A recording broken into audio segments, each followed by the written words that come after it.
জেভিকো Google টিভির সৌজন্যে শুরুতেই ভারত বাংলাদেশ সিরিজের খবর।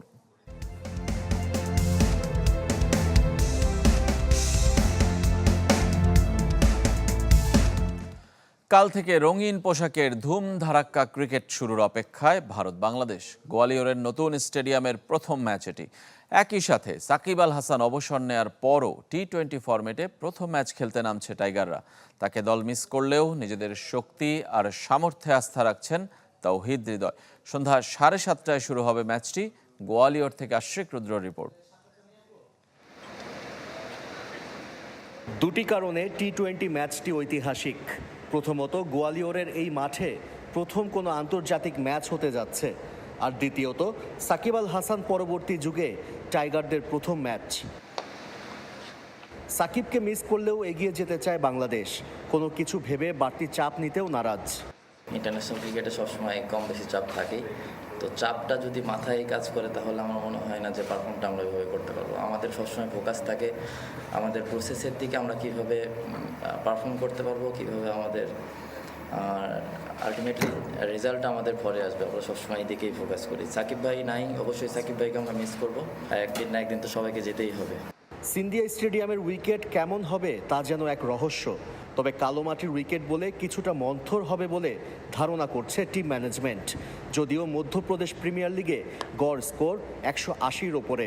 টি-20 খেলা তো রানের খেলা, এখানে যে যত রান করবে অবশ্যই সবাই রান চাই, সব টিমই রান করতে চাই। এখন এখানে ইন্টারন্যাশনাল খেলা এখনও হয়নি, নিউ ভেন্যু, আমরা জানি না এখানকার ব্যাপারে কতটুকু কী হতে পারে।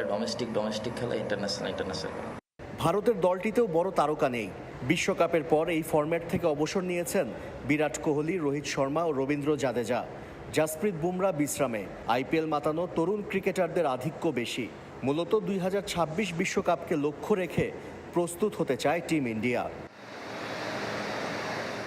প্রতিপক্ষের কথা না ভেবে নিজেদের শক্তি ও সামর্থ্য অনুযায়ী খেলতে চায় টিম টাইগার। অবশ্যই সিরিজটা অনেক গুরুত্বপূর্ণ, সবাই এখানে ভালো করতে এসেছে এবং ভালো করতে চায়। আমাদেরও টার্গেট থাকবে যে যতটুকু পারবো আমাদের দিকটাতে বেস্ট ট্রাইটা করার জন্য। একাদশে 3 স্পিনার খেলালে রিশাদ ও মেহেদী মিরাজের সঙ্গী হতে পারেন শেখ মেহেদী কিংবা রাকিবুল। মোস্তাফিজের সাথে পেস অ্যাটাকে তানজিম সাকিবের সম্ভাবনা বেশি। টেস্ট সিরিজের ব্যর্থতা এখন অতীত। টি-20তে নতুন শুরুর প্রত্যয় বাংলাদেশের। ভারতের এই তরুণ দলটিকে কি চ্যালেঞ্জ জানাতে পারবে টাইগাররা? আশিক রুদ্র, চ্যানেল 24, গোয়ালিয়র, ভারত। টি-20তে বরাবরই বাংলাদেশের চেয়ে এগিয়ে ভারত। 14 দেখায় 13 বারই জিতেছে টিম ইন্ডিয়া। এক ম্যাচ জিতেছিল বাংলাদেশ। 2019 সালে দিল্লিতে মুশফিকের 50-তে ভারতকে হারিয়েছিল 7 উইকেটে। টি-20-র ব্যাটিং অর্ডার নির্দিষ্ট নয় মেহেদী হাসান, মিরাজ, তাওহিদ হৃদয়দের। শুধু পরিস্থিতি বিবেচনায় নয়, এমনিতেও বারবার পরিবর্তন হয় তাদের অর্ডার।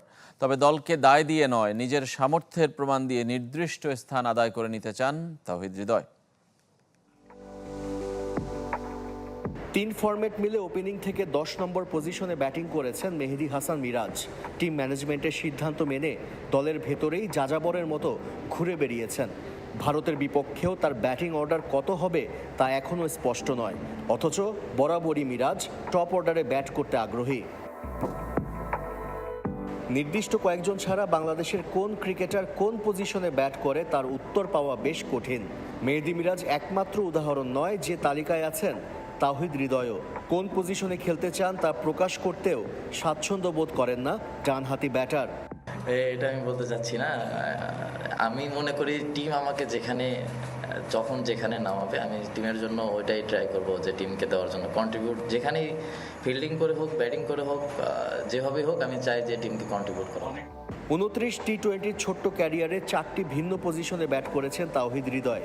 মিরাজের মতো ভুক্তভোগী হতে চান না এ মারকুটে ব্যাটার, তবে টিম ম্যানেজমেন্টকে অনুরোধ করে নয়, নিজেই নিজের জায়গা তৈরি করে নিতে চান তাওহিদ।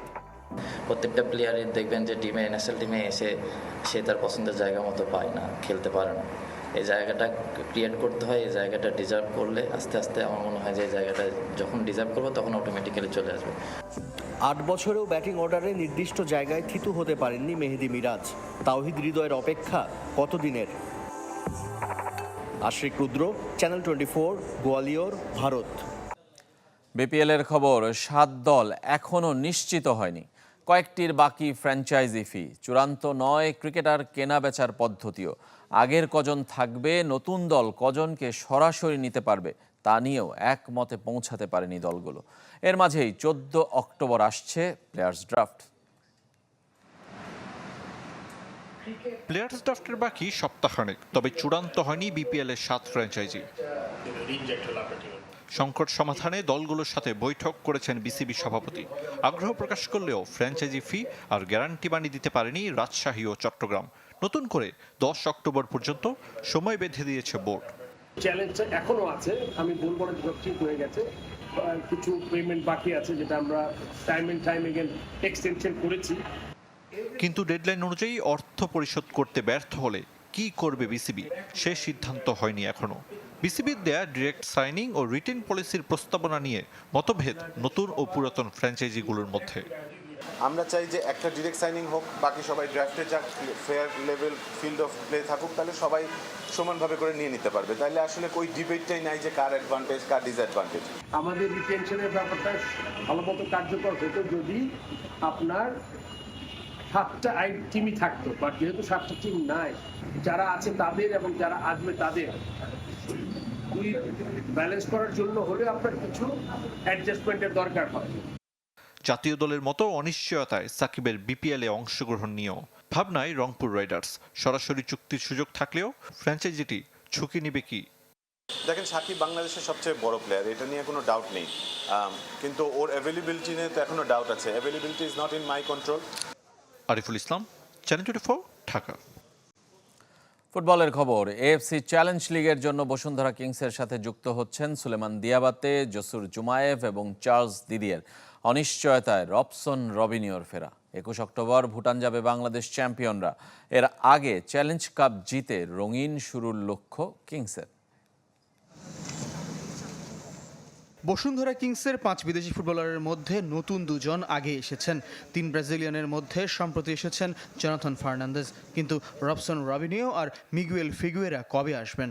মিগুয়েলকে নিয়ে টিম ম্যানেজমেন্ট আশাবাদী হলেও দুশ্চিন্তার রবসনকে ঘিরে। ভারতীয় ক্লাবে যাওয়ার গুঞ্জন সামাজিক যোগাযোগ মাধ্যমে, তবে নভেম্বর পর্যন্ত কিংসের সাথে চুক্তি আছে রবসনের। এ সপ্তাহে জানা যেতে পারে চূড়ান্ত সিদ্ধান্ত।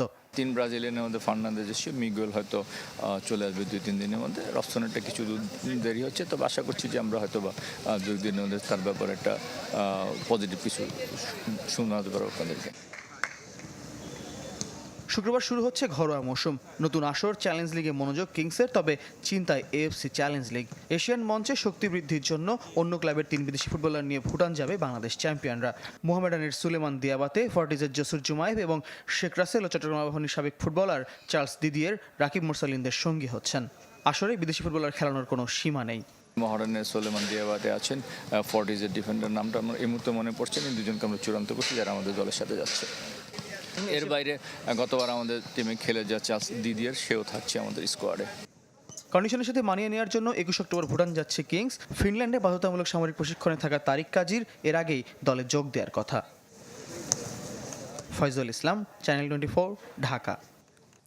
এরই সঙ্গে শেষ করব কুল স্পোর্টস 24। খেলাসহ আপডেট আর রিপোর্টগুলো দেখতে ভিজিট করুন আমাদের ওয়েবসাইট এবং ফেসবুক পেজ facebook.com/sports24team। ধন্যবাদ সবাইকে সঙ্গে থাকার জন্য।